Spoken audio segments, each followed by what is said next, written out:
It's a big nail, right? Yeah. So many construction, that's why. Yeah.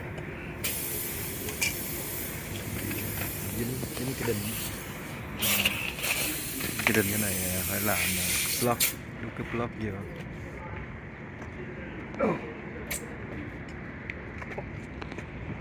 Yeah.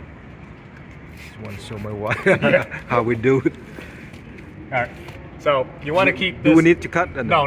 You want to keep this a little bit because as you're gonna drive, it's gonna push it in. Yeah. Okay. How much? $10. Let me just give you some there. Yeah, cái này phải này làm ở nhà cũng được, mình đi lại phép boy mua mấy cái đồ lắp vô rất là dễ nhưng mà tự nhanh hơn, không có giơ tay. Ok, thank you for watching. Please like, subscribe.